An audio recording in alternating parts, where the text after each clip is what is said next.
মির্চির বিশেষ নিবেদন Times of পুরাণ।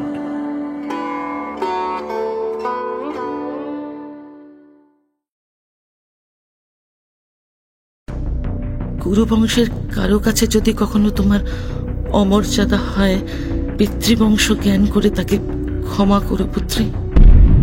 স্বয়ম্বর সভায় আমাকে সুতপুত্র বলে অপমান করার ফল পাবেন পাঞ্চালী। আমার ছুটন্ত ঘোড়ার সামনে এসে দাঁড়িয়ে আছেন। আপনার কি প্রাণের মায়া নেই পথচারী? তোমার পিতা না হয় ভাগ্য বিপর্যয় চোখে দেখতে পান না, কিন্তু তুমি তো দেখছি চোখ থাকতেও তাকে ঠিকমতো ব্যবহারই করতে জানো না।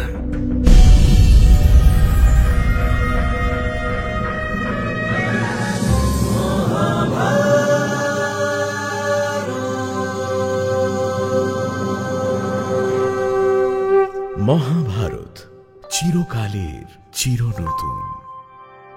মহর্ষি বেদব্যাস রচিত মহাকাব্য মহাভারতের বাংলা অনুবাদ করেছেন হরিদাস সিদ্ধান্ত বাগীশ, কালীপ্রসন্ন সিংহ, রাজশেখর বসু সহ অনেক বিদগ্ধ পণ্ডিত। সেই সব জনপ্রিয় অনুবাদ এবং প্রচলিত ভাষ্যকে ভিত্তি করে সহজ ভাষায় মহাভারতের নাট্যরূপ দেওয়া হল শুধুমাত্র আপনার জন্য। প্রযোজনা প্যাস্টেল এন্টারটেইনমেন্ট। স্বয়ম্বর সভায় দ্রৌপদীকে লাভ করল ছদ্মবেশী অর্জুন, কিন্তু কুন্তির কথা রাখতে 5 ভাই তাকে বিবাহ করার সিদ্ধান্ত নিলেন।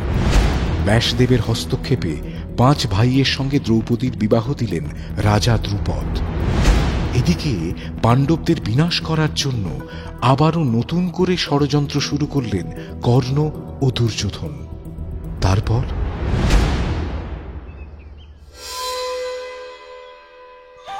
বৎস দুর্যোধন, তোমাকে বেশ চিন্তিত দেখাচ্ছে যে। যার নিজের পিতা তার পুত্রের পরম শত্রুদের মাথায় করে রেখে দেন, সেই পুত্র কি কখনো সুখী থাকতে পারে মাতুল? আমি জানি দুর্যোধন পাণ্ডবদের মহা সমারোহে হস্তিনাপুরে ফিরিয়ে আনার জন্য বিদুরকে আদেশ দিয়েছেন মহারাজ, কিন্তু এই আদেশটাই আমার সমস্ত স্বপ্নকে ভেঙে চুরে তছনছ করে দিয়েছে মাতুল। পিতার এই আদেশটাই আমার কাছে মৃত্যুর পরোয়ানার মতো। ছি মিত্র, এ কি বলছো তুমি? তুমি মহারাজের জ্যেষ্ঠ সন্তান, মহারাজ তোমাকে যথেষ্ট স্নেহ করেন মিত্র। স্নেহ? এই তো সেই স্নেহের নিদর্শন তো সচক্ষে দেখলে অঙ্গরাজ কর্ণ। পাণ্ডবদের জন্য হস্তিনাপুরের রাস্তা চিরতরে বন্ধ করে দেওয়া উচিত ছিল, তাহলে কুরুবংশের সিংহাসন আমার থাকতো, একা আমার। কিন্তু পিতা, তিনি নিজের পুত্রকে ভুলে ওই পাণ্ডব পুত্রদের প্রতি ন্যায় বিচার করতেই তো বেশি ব্যস্ত।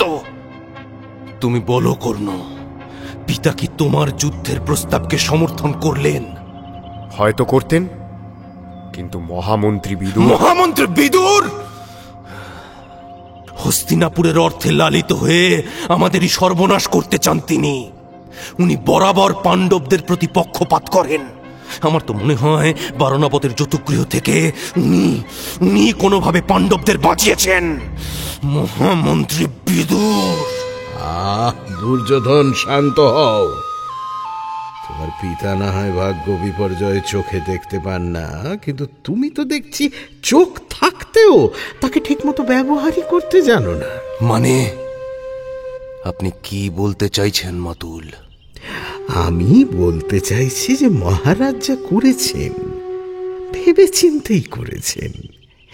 এখন পাণ্ডবরা আর নিঃসহায় নেই, ওদের পিছনে পাঞ্চাল রাজ এসে দাঁড়িয়েছেন।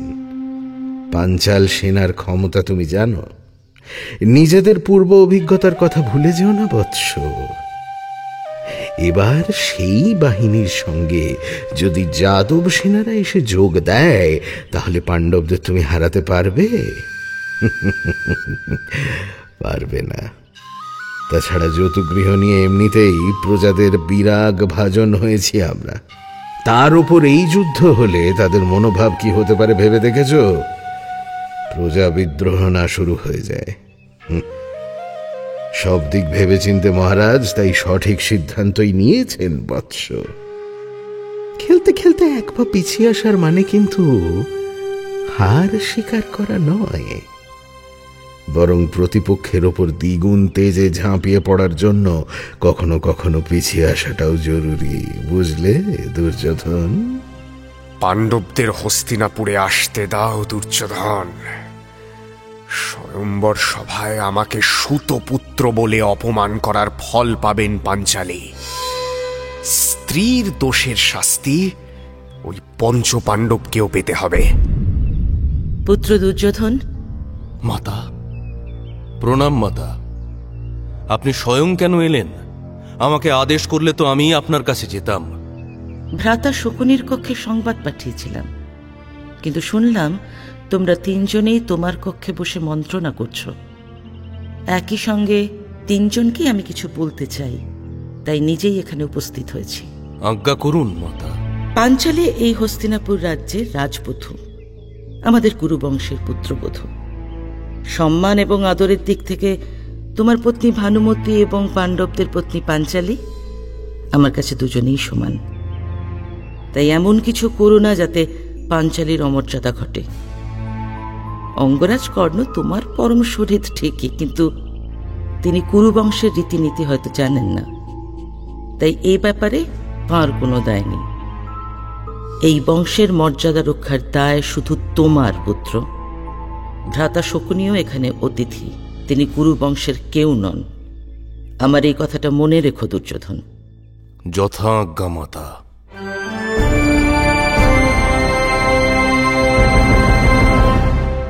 জননী কুন্তী এবং কুরুবংশের পুত্রবধূকে সঙ্গে নিয়ে পাণ্ডবরা খুব শীঘ্রই ফিরে আসতে চলেছে। বিদুর স্বয়ং তাদের নিয়ে আসার জন্য পাঞ্চাল রাজ্যে গমন করেছে। হস্তিনাপুরের বাসিন্দাদের কাছে এই খবরটা দাবানলের মতো ছড়িয়ে পড়ল। আনন্দে অধীর হয়ে তারা শুভ মুহূর্তের প্রতীক্ষা করতে লাগল। যার যেমন ক্ষমতা সে তেমন করেই নিজের বাসগৃহকে সাজিয়ে তুলতে লাগল। পাঞ্চালীকে নিয়ে এই পথ দিয়েই তো পাণ্ডবদের রথ আসবে। তাদের আগমনের পথকে দৃষ্টিনন্দন করে তোলার চেষ্টা করতে লাগল হস্তিনাপুর।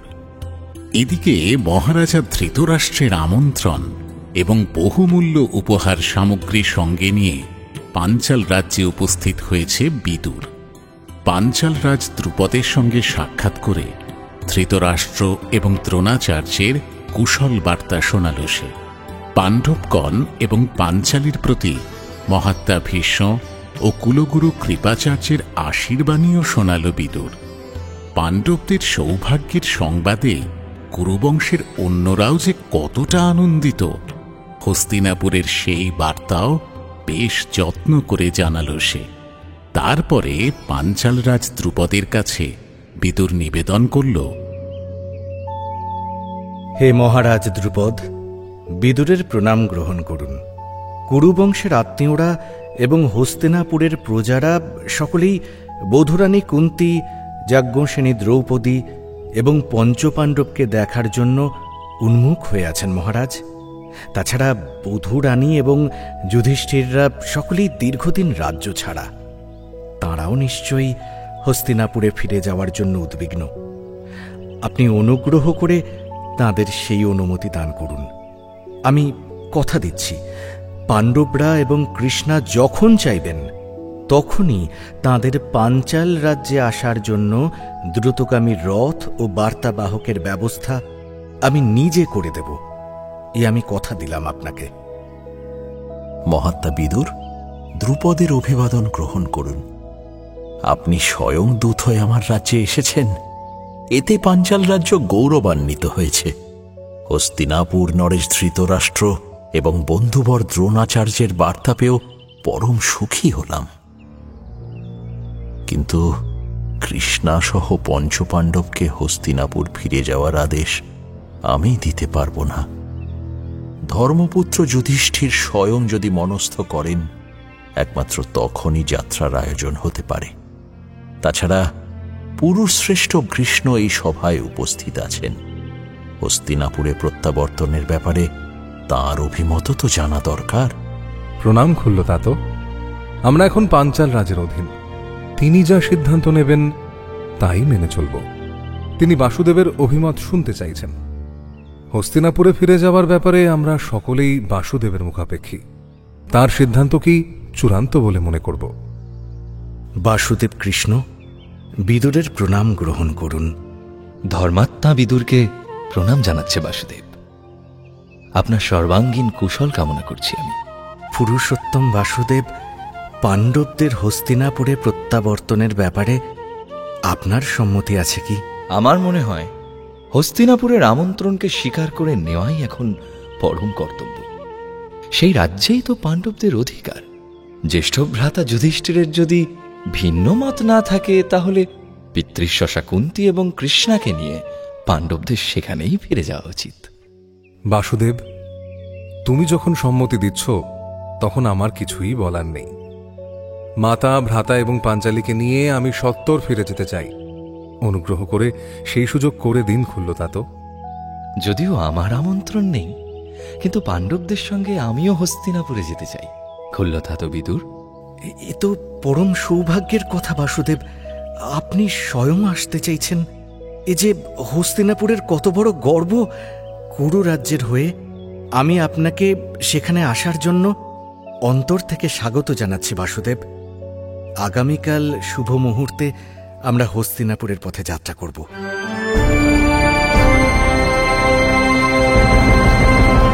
কৃষ্ণ সহ কুন্তী, দ্রৌপদী এবং পঞ্চপাণ্ডবকে নিয়ে হস্তিনাপুরের পথে যাত্রা করল বিদুর। পঞ্চপাণ্ডব ফিরে আসবে সে সংবাদ তো আগেই ছিল। দ্রুতগামী দূত মুখে এবার জানা গেল তাদের সঙ্গে কৃষ্ণও আসছেন। পুরুষোত্তম কৃষ্ণ এবং কুলবধূ কৃষ্ণাকে স্বাগত জানানোর জন্য রাজ্য জুড়ে সাজো সাজো রব উঠল। তোরণ, মালা, প্রদীপ দিয়ে সাজানো হল রাজধানী। প্রজারা সকলেই নিজেদের সর্বাধিক বহুমূল্য আভরণে সাজল। পাণ্ডবদের রথ রাজ্যের সীমানার কাছে পৌঁছে গেছে এই সংবাদ পেয়েই তাদের স্বাগত জানাতে বিকর্ণ, চিত্রসেন, দ্রোণাচার্য এবং কৃপাচার্যকে পাঠিয়ে দিল ধৃতরাষ্ট্র। পাণ্ডবদের রথ যত কাছে এগিয়ে আসতে লাগল, কৃষ্ণকে চাক্ষুষ করার জন্য হস্তিনাপুরের প্রজারা ততই উতলা হয়ে উঠল। কেউ নিজেদের গৃহের শীর্ষে, কেউ বা উঁচু গাছের শাখায়, কেউ বা প্রাচীরের উপরে উঠে কৃষ্ণসহ পঞ্চপাণ্ডবকে নির্নিমেষে নিরীক্ষণ করতে লাগল। রথ থেকেই রাজ্যবাসীর উদ্দেশ্যে প্রণাম নিবেদন করল যুধিষ্ঠির। হস্তিনাপুরবাসীদের মনে হল যেন মহারাজা পাণ্ডু তাঁর প্রজাদরদী মূর্তি নিয়ে রাজ্যের মাটিতে আবারও ফিরে এলেন। পাণ্ডুপুত্রকে তারা সহর্ষে সম্বর্ধনা জানাল।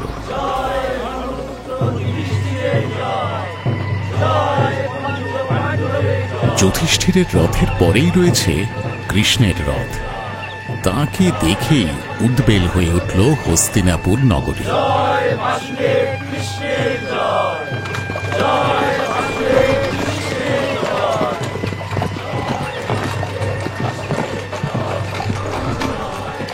আসুন বাসুদেব, আসুন।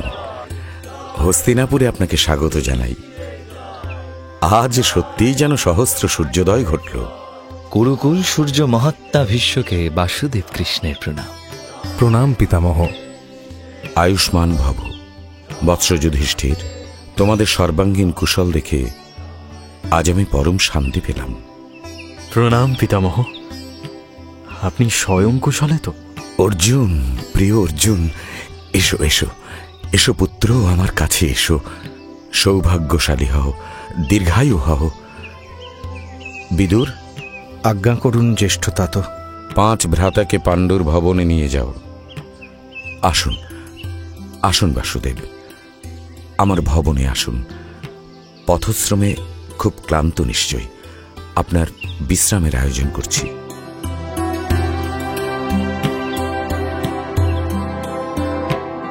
রাজসভায় এসে মহারাজা ধৃতরাষ্ট্রকে প্রণাম করল পাণ্ডবরা। তারপর কৃষ্ণকে নিয়ে ভীষ্ম গেলেন নিজের ভবনে। পঞ্চপাণ্ডবের জন্য খুলে দেওয়া হল পাণ্ডুর ভবন। পাঞ্চালীকে নিয়ে কুন্তী এবার অন্তঃপুরের দিকে গেল। তাদের আহ্বান করতে আসছিল গান্ধারী স্বয়ং। পথমধ্যেই গান্ধারীর সঙ্গে দেখা হয়ে গেল কুন্তীর। প্রণাম জ্যেষ্ঠা। এসো পাঞ্চালী, জ্যেষ্ঠ মাতাকে প্রণাম করো। কুন্তী, এসো ভগিনী, আমার কাছে এসো। আজ যে কি সুখের দিন, কি বলবো। আজ আমার সৌভাগ্যের দিন কুন্তী, আমার ঘরের লক্ষ্মী এসেছে। প্রণাম জ্যেষ্ঠ মাতা। কল্যাণ হোক পাঞ্চালী। কুরুবংশে তোমাকে স্বাগত জানাই পুত্রী। তুমি এই বংশের সৌভাগ্য লক্ষ্মী। আমি তোমাকে বরণ করে নেব কল্যাণী।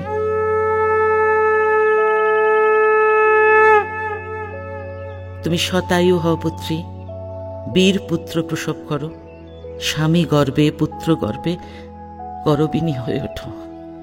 এসো এসো আমার আলিঙ্গনে এসো পুত্রী। পাঞ্চালী, আজ্ঞা করুন জ্যেষ্ঠ মাতা।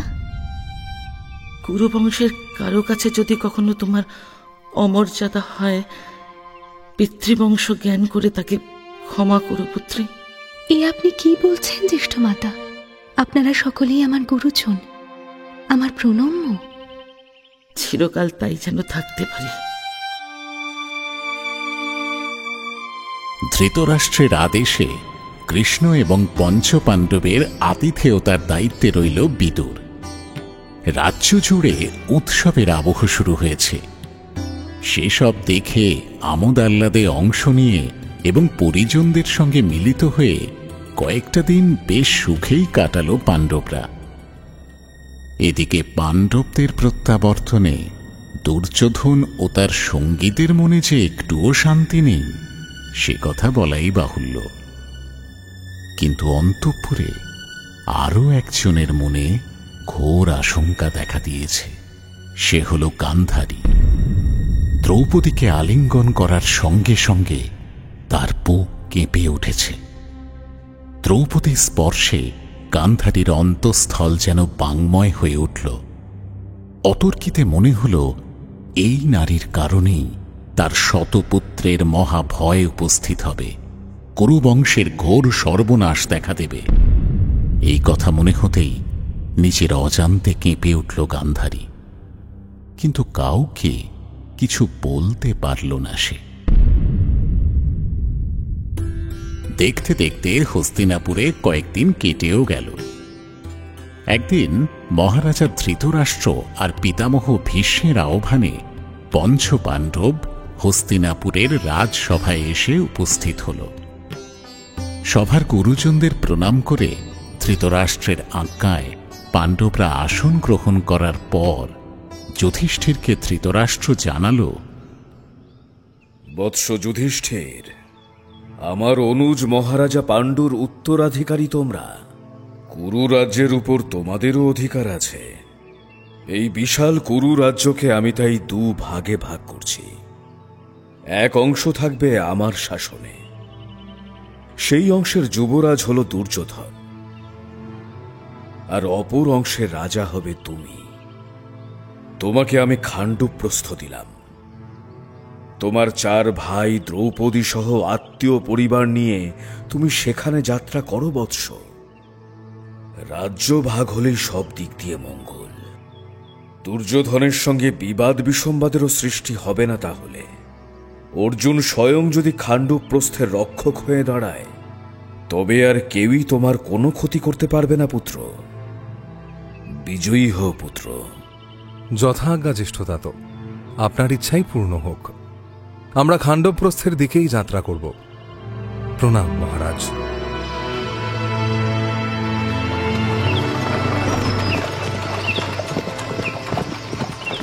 কৃষ্ণকে সম্মুখে রেখে বিপদসংকুল গভীর খাণ্ডব অরণ্যের মধ্য দিয়ে খাণ্ডবপ্রস্থের দিকে পঞ্চপাণ্ডবের রথ ছুটল। তবে সেই ভয়ানক অরণ্য পার করে নগরীতে পৌঁছে পাণ্ডবরা আশ্চর্য হয়ে গেল। প্রাচীর, পরিখা, সুরম্য অট্টালিকা, নানা ধরনের ফুল ফল ভরন্ত বৃক্ষ, নদী, পরম রমণীয় অসংখ্য সৌধ, প্রশস্ত পথ, সুরক্ষিত নগরদ্বার, উন্নত অস্ত্রশস্ত্র শোভিত রক্ষী এবং যোদ্ধা বাহিনী প্রভৃতি দেখতে দেখতে কৃষ্ণ সহ পঞ্চপাণ্ডব সেই নগরে প্রবেশ করল। পাণ্ডবরা খাণ্ডবপ্রস্থে নতুন রাজধানী স্থাপন করবে সেই সংবাদ পেয়ে বহু ব্রাহ্মণ এবং বণিক সেই নগরীতে এসে বসতি স্থাপন করলেন। যে রাজার কাছে প্রাণ এবং মান হারানোর ভয় নেই, সেই রাজার অধীনে ব্যবসা বাণিজ্য মসৃণ গতিতে চলে এবং ধর্মপুত্র যুধিষ্ঠিরের আনুকূল্যে ধর্ম ও ন্যায়নীতির জয় ঘোষিত হবে সর্বত্র। সেই কারণে এই দুই শ্রেণীর মানুষ পাণ্ডবদের অনুগামী হল। রাজনীতি, ধর্মনীতি, অর্থনীতি প্রভৃতি সব দিক দিয়েই খাণ্ডবপ্রস্থ অচিরে ইন্দ্রের রাজসভার মতো উজ্জ্বল হয়ে উঠল। মুখে মুখে সেই রাজ্যের নাম হল ইন্দ্রপ্রস্থ। প্রজাদরতি রাজা যুধিষ্ঠিরকে নতুন রাজ্যে প্রতিষ্ঠিত করে বাসুদেব কৃষ্ণ এবার দ্বারকায় ফিরে এলেন। ইতিমধ্যে দেবর্ষি নারদের পরামর্শে দ্রৌপদীকে কেন্দ্র করে পাণ্ডবরা নিজেদের মধ্যেই একটি নিয়ম করেছে। ধর্মপত্নী দ্রৌপদীকে নিয়ে প্রত্যেক ভ্রাতা নিজেদের গৃহে 1 বছর করে বাস করবে। এই সময়কালের মধ্যে যদি অন্য কোনো ভ্রাতা তাদের দেখে ফেলে, তাহলে তাকে 12 বছর ব্রহ্মচারী হয়ে বনবাস করতে হবে। নিজেদের মধ্যে এই কঠিন প্রতিজ্ঞার পরও বেশ কিছুকাল কেটে গেছে। একদিন সকালে নগরীর রক্ষণাবেক্ষণ ঠিকমতো হচ্ছে কিনা নিজের চোখে তা দেখতে বেরিয়েছে অর্জুন।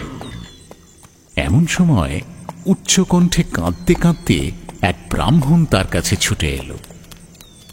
হায় হায় হায় হায় হায় হায়, নৃশংস কয়েকজন দুষ্কৃতী মিলে আবার সমস্ত গোধন চুরি করে নিয়ে গেল। এই ধর্মাত্মার রাজ্যে ব্রাহ্মণদের এমন অপমান! হে পাণ্ডবগণ, এই দরিদ্র ব্রাহ্মণকে রক্ষা করো। গোধন না থাকলে আমার যার কিচ্ছু থাকবে না। যে রাজা শস্যের ষষ্ঠাংশ কর হিসেবে নিয়েও প্রজাদের রক্ষা করতে না পারে, সেই রাজা পাপের ভাগী হয়। তোমাদের শক্তি দিয়ে আমার গোধন উদ্ধার করে দাও। আমি আর কিচ্ছু চাই না। হে বিপ্র, আপনি এমন করে বিলাপ করবেন না। নিজের গৃহে ফিরে যান। আমি অর্জুন, আমি আপনাকে কথা দিচ্ছি, আপনি নিশ্চিন্ত থাকুন। আমি আপনার গোধন উদ্ধার করে আনব। ব্রাহ্মণকে কথা তো দিল অর্জুন, কিন্তু যে ঘরে তার অস্ত্রশস্ত্র রয়েছে সেই ঘরেই তো তখন দ্রৌপদীর সঙ্গে যুধিষ্ঠির বাস করছে। প্রতিজ্ঞা ভঙ্গ করে কি করে সে ঘরে প্রবেশ করবে সে? তাহলে তো 12 বছরের বনবাসে যেতে হবে তাকে। এদিকে ব্রাহ্মণের গোধন যদি উদ্ধার করতে না পারে, তাহলে মহারাজ যুধিষ্ঠিরের দুর্নাম রটবে। ধর্মপুত্র তখন রাজধর্ম থেকে বিচ্যুত হবে। নিজের প্রতিজ্ঞা নাকি ধর্ম পালন, কি করবে অর্জুন? তার মন বিচলিত হয়ে উঠল। নানান কথা ভাবতে ভাবতে অবশেষে ধর্ম পালনকেই বেছে নিল অর্জুন। তারপর নিঃশঙ্ক চিত্তে সেই ঘরে প্রবেশ করে নিজের অস্ত্রশস্ত্র এবং যুধিষ্ঠিরের অনুমতি নিয়ে ব্রাহ্মণের গোধন উদ্ধার করতে বেরোল সে। অতি সহজেই দুষ্কৃতীদের কাছ থেকে সেই গোধন ছিনিয়ে নিয়ে ব্রাহ্মণকে দেওয়া কথা রাখল অর্জুন।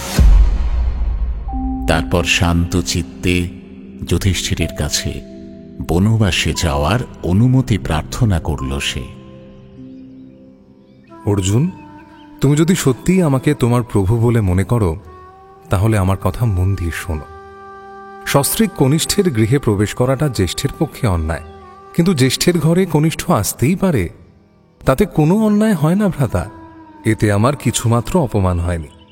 তাছাড়া তুমি তো ধর্ম পালন করেছ। তুমি এ কাজ না করলে আমারই অধর্ম হতো। তাহলে তুমি কেন দোষী হবে?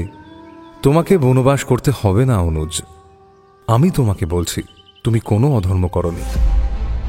আমাকে মার্জনা করবেন জ্যেষ্ঠ ভ্রাতা। জীবনে এই প্রথমবার আপনার আজ্ঞা লঙ্ঘন করতে হচ্ছে।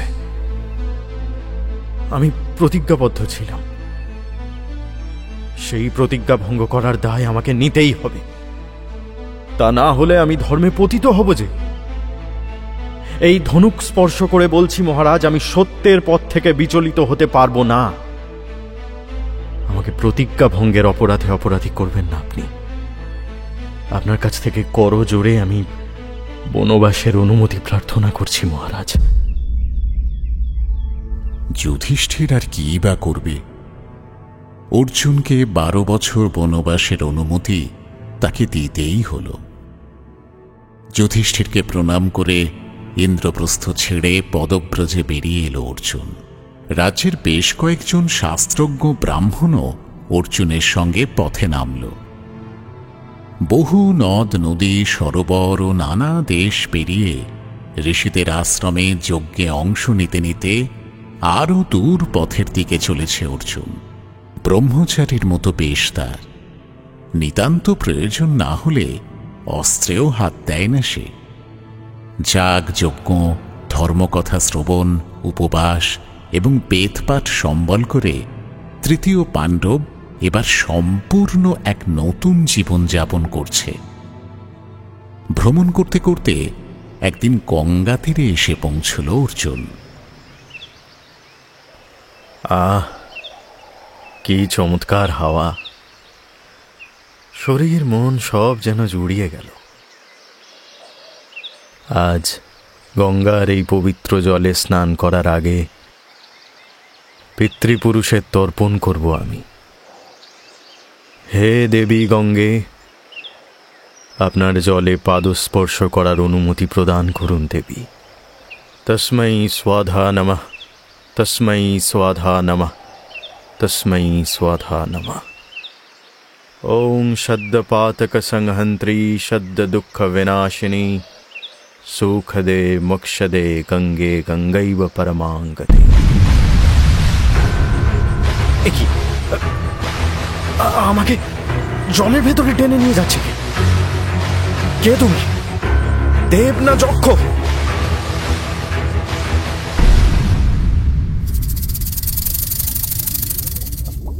হে মহাবাহ অর্জুন, আমি নাগরাজ কৌরব্বর কন্যা উলুপি তোমাকে নাগরাজ্যে স্বাগত জানাই।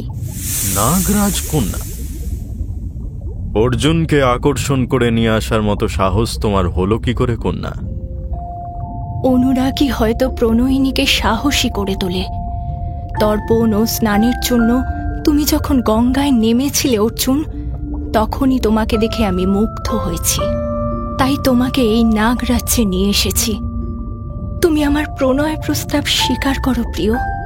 তোমার কাছে তোমার তুল্য এক শক্তিমান পুত্র প্রার্থনা করছি। আমাকে ফিরিয়ে দিও না মহাবাহ, তুমি তাহলে প্রাণহন্তা হবে। প্রাণহন্তা? এ কি বলছো কন্যা? আমি তো কাউকে হত্যা করিনি। এই রাজ্যে আমার কোনো শত্রুও নেই। হে বীর অর্জুন, তুমি আমাকে ফিরিয়ে দিলে সেই মুহূর্তেই আমি প্রাণ ত্যাগ করব। মৃত্যুর সঙ্গে আমার সব জ্বালা জুড়িয়ে যাবে। উলুপি, তোমার প্রেমকে প্রত্যাখ্যান করতে আমি চাই না, কিন্তু আমি যে নিরুপায়। ইন্দ্রপ্রস্থ থেকে ব্রহ্মচারী ব্রত গ্রহণ করে আমি পথে নেমেছি। সেই ব্রত কি করে ভঙ্গ করি বলো? তোমার ব্রত পালনের প্রতিজ্ঞার কথা আমি জানি অর্জুন, কিন্তু সেই ব্রহ্মচর্যের ব্রত শুধু দ্রৌপদীর ক্ষেত্রে, অন্য কোনো নারীর ক্ষেত্রে তো নয়। ভয় পেও না তৃতীয় পাণ্ডব, আমার মনোবাঞ্ছা পূর্ণ করলে তোমার ব্রত ভঙ্গের অপরাধ ঘটবে না। বেশ, তবে তাই হোক। আজই তোমাকে বিবাহ করছি আমি, কিন্তু আজকের রাত্রিটাই শুধু এখানে থাকবো। আগামীকাল সূর্যোদয়ের সঙ্গে সঙ্গে আবারও প্রব্রজ্জায় বেরোবো। আমাকে বাধা দিও না সুন্দরী। না বীরশ্রেষ্ঠ, তোমাকে বাধা আমি দেব না। তুমি সকল জলচরকে জয় করতে পারবে। এই বর তোমাকে দিলাম।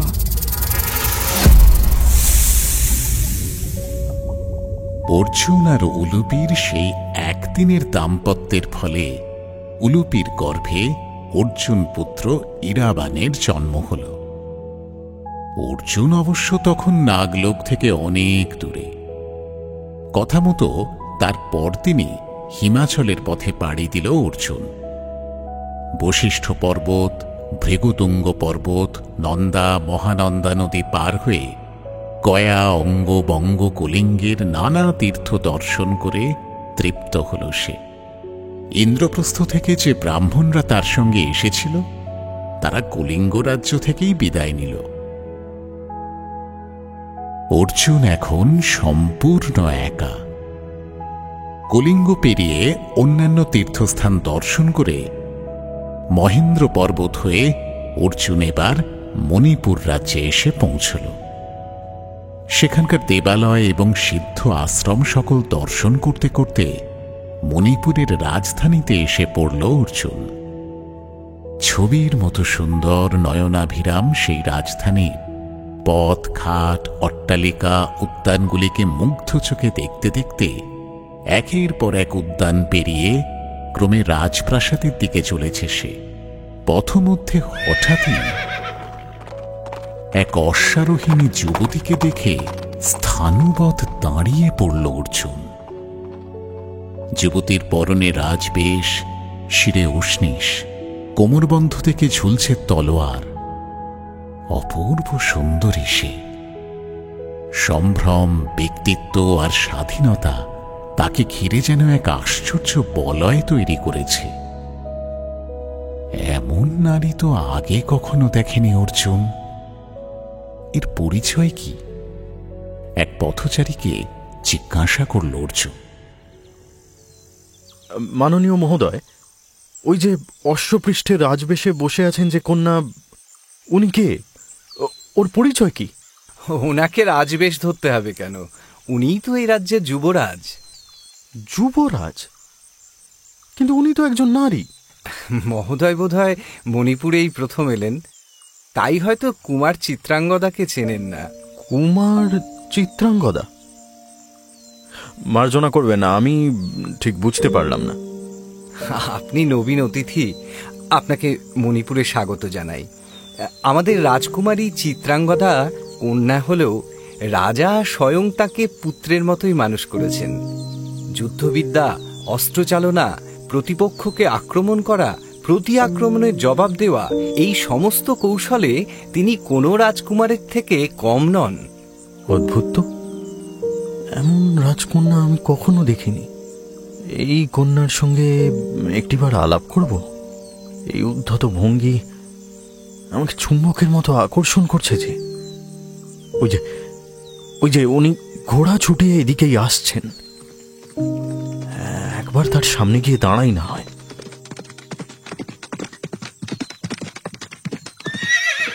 আমার ছুটন্ত ঘোড়ার সামনে এসে দাঁড়িয়ে আছেন?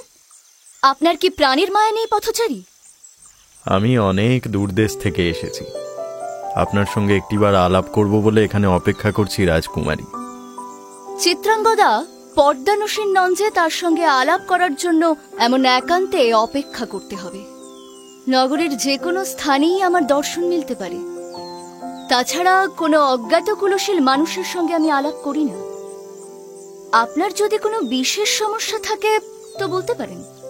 সমস্যা অত্যন্ত প্রবল, তবে সে সমস্যার কথা না হয় মণিপুরের মহারাজাকেই বলবো। মণিপুরের রাজা চিত্রবাহনের কাছে এলো অর্জুন। ভিনদেশের অতিথি বলে রক্ষীরা তাকে সঙ্গে করে রাজদর্শনে নিয়ে এলো। মহারাজের কাছে এসে তাকে প্রণাম ও অভিবাদন করে রাজার আদেশে রাজসভায় আসন গ্রহণ করল অর্জুন। তার দিব্য কান্তি, আজানুলম্বিত বাহু, উজ্জ্বল দুটি চোখ, উন্নত শির এবং তৃপ্ত ভঙ্গি দেখে রাজা চিত্রবাহনের মনে হল এই পুরুষ কোনো সাধারণ ঘর থেকে আসেনি, এ নিশ্চয়ই কোনো মহাবীরের বংশধর। সসম্ভ্রমে অর্জুনের পরিচয় জানতে চাইল রাজা চিত্রবাহন। হে অতিথি, আমার কাছে তোমার বিশেষ কোনো প্রয়োজন আছে কি? তোমার কি চাই বলো। মহারাজ, আমি আপনার কন্যা চিত্রাঙ্গদাকে কামনা করি। বংশ পরিচয়ে আমি ক্ষত্রিয়, তাই আমার হাতে কন্যাকে সম্প্রদান করতে আপনার কোনো বাধা নেই মহারাজ। কিন্তু তোমাকে তো আমি চিনি না কুমার। তোমার পরিচয় কি? তুমি কার পুত্র? কোন দেশ থেকে এসেছ? রাজন, আমি কুন্তিপুত্র অর্জুন। দীর্ঘ প্রব্রজ্জায় বেরিয়ে নানান দেশ ঘুরতে ঘুরতে মণিপুরে এসে পৌঁছেছি। এখানেই রাজপথে আপনার কন্যা চিত্রাঙ্গদাকে দেখে আমি মুগ্ধ হয়েছি মহারাজ। আচ্ছা, তুমি কুন্তিপুত্র অর্জুন? সত্যি আজ বড় আনন্দের দিন। আমার চিত্রাঙ্গদার যোগ্য স্বামী যে অর্জুন ছাড়া আর কেউ হতে পারে না, এ আমি অনেক আগে থেকেই জানতাম। কিন্তু এই বিবাহের জন্য আমার একটি শর্ত আছে ধনঞ্জয়। আজ্ঞা করুন মহারাজ। আমাদের বংশে বহুকাল আগে প্রভঞ্জন নামে এক রাজা ছিলেন। নিঃসন্তান এই রাজা পুত্র কামনায় কঠোর তপস্যা করেন। তাঁর তপস্যায় তুষ্ট হয়ে ভগবান শিব তাকে বর দিয়ে বলেছিলেন যে এই বংশের প্রতি পুরুষের একটি করে পুত্র হবে। আমার সমস্ত পূর্বপুরুষের পুত্র সন্তান জন্মালেও আমার কোনো পুত্র হল না। আমার এই একটি কন্যা চিত্রাঙ্গদা, কিন্তু ওকে আমি পুত্র বলেই মনে করি। সেভাবেই ওকে আমি মানুষ করেছি। চিত্রাঙ্গদার গর্ভজাত পুত্র আমারই বংশধর হিসেবে এই মণিপুরের সিংহাসনেই বসবে, এই প্রতিজ্ঞা যদি করতে পারো, তাহলে তোমার সঙ্গে চিত্রাঙ্গদার বিবাহে আমার কোনো আপত্তি নেই অর্জুন। যথা আজ্ঞা রাজন, আপনার ইচ্ছাই পূর্ণ হবে। এই শর্তে আমার কোনো আপত্তি নেই।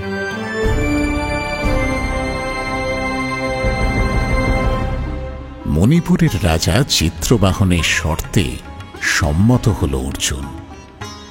এদিকে রাজকন্যা চিত্রাঙ্গদা যখন অর্জুনের প্রকৃত পরিচয় জানতে পারল, তখন তারও কোনো আপত্তি রইল না।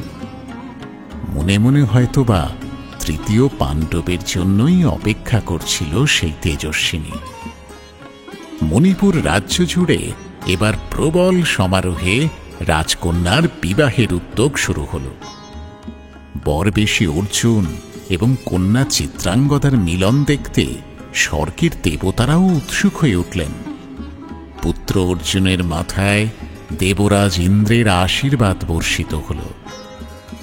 চিত্রাঙ্গদার মতো এমন এক অতুলনীয় কন্যাকে লাভ করে পরম সুখী হল অর্জুন। প্রকৃতপক্ষে স্বয়ম্বর সভায় দ্রৌপদীকে জয় করলেও যাজ্ঞসেনী তো একা অর্জুনের নয়, বরং পঞ্চ পাণ্ডবেরই ধর্মপত্নী হয়েছে।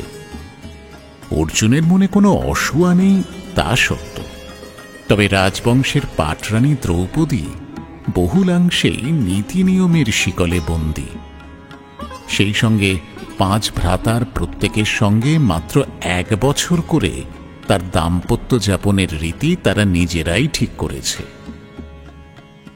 সুতরাং যাজ্ঞসেনী আর অর্জুনের একান্ত প্রণয়ের মতো অবসর বিশেষ নেই। এবার সেই শূন্য চিত্তে এসে বসল চিত্রাঙ্গদা। অর্জুনের প্রথম প্রণয় না হলেও এই সম্পর্কটিও তার হৃদয়ে আলোর মতোই থেকে গেল। 12 বছরের প্রব্রজ্জার মধ্যে সর্বাধিক কাল এই মণিপুরেই কাটাল অর্জুন। প্রায় 3 বছরের দাম্পত্য জীবনের শেষে চিত্রাঙ্গদাকে মণিপুরে রেখে আবারও প্রব্রজ্জায় নামল অর্জুন। চিত্রাঙ্গদাকে আলিঙ্গন করে মহারাজ চিত্রবাহনের কাছ থেকে বিদায় নিয়ে অর্জুন দক্ষিণ সাগরের পঞ্চতীর্থের পথে চলল। এই পঞ্চতীর্থ হল অগস্ত্য, সৌভদ্র, পৌলম, কারন্ধম ও ভারদ্বাজ তীর্থ। কিন্তু এই কি, এইসব পবিত্র তীর্থে ঋষি এবং তপস্বীরা নেই কেন? এইসব তীর্থস্থান এভাবে শূন্য পড়ে আছে কেন? অর্জুন বেশ আশ্চর্য হয়ে গেল। তীর্থস্থান থেকে দূরে এক কুটিরে গিয়ে একজন ঋষির দেখা পেল সে। তাকে প্রণাম করে নিজের পরিচয় দিয়ে অর্জুন জিজ্ঞাসা করল, হে ঋষিবর, শাস্ত্রে যে পঞ্চতীর্থের এত সমাদর, সেই তীর্থস্থানগুলি এমন জনশূন্য কেন? অর্জুন, এই 5টি তীর্থের জলে একটি করে ভয়ঙ্কর কুমির রয়েছে।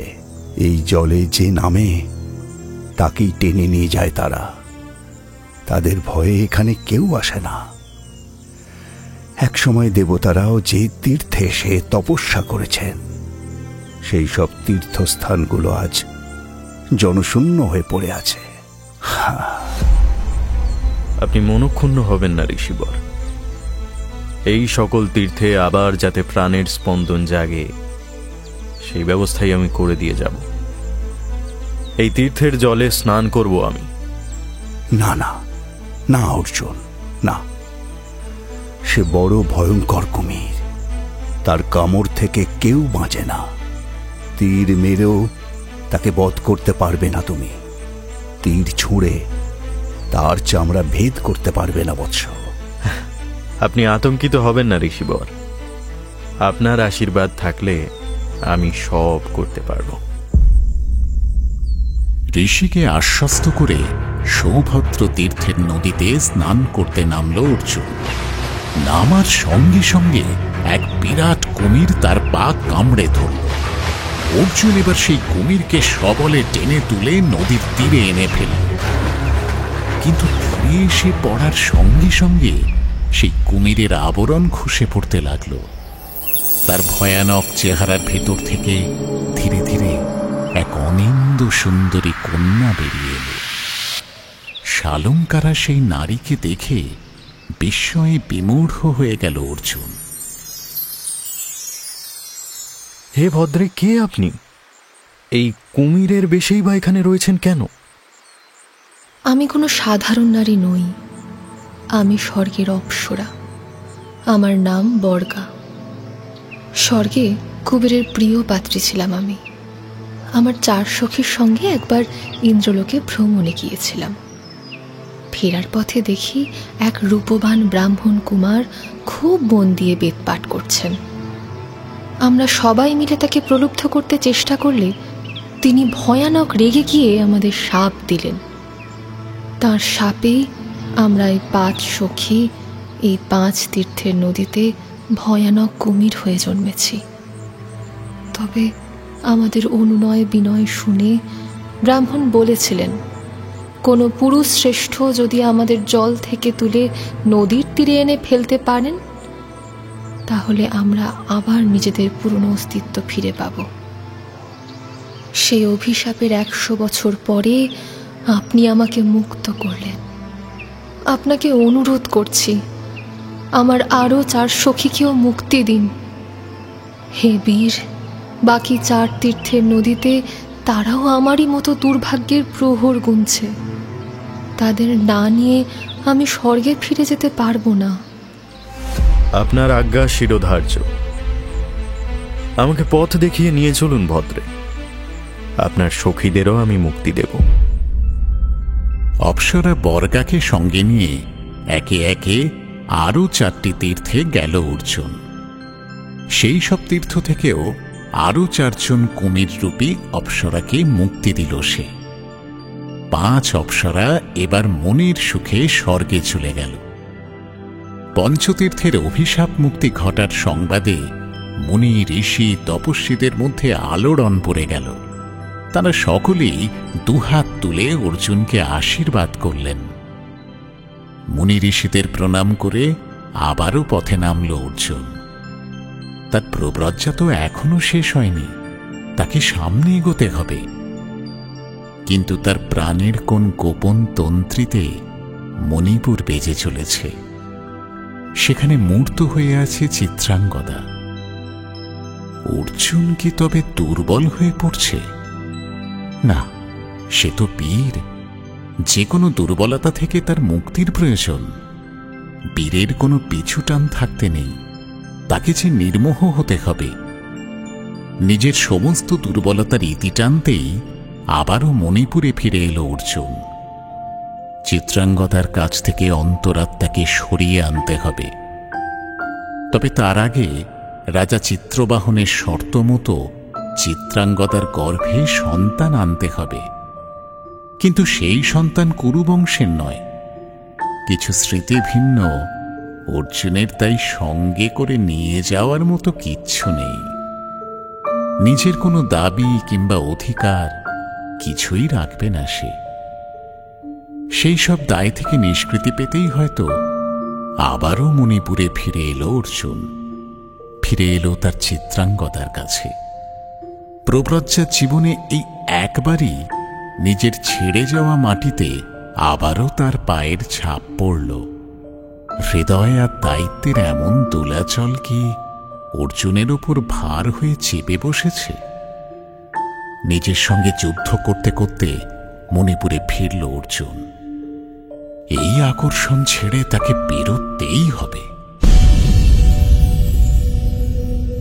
ঘুরতে ঘুরতে এবার প্রভাস হয়ে দ্বারকায় এলেন অর্জুন। কৃষ্ণ সহ যাদবকুল তাকে স্বাগত জানালেও অর্জুনের প্রতি তীব্র রাগে জ্বলে উঠলেন বলরাম।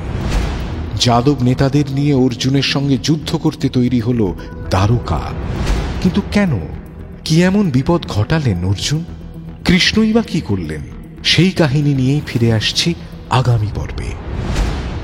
শুনলেন মহাভারত।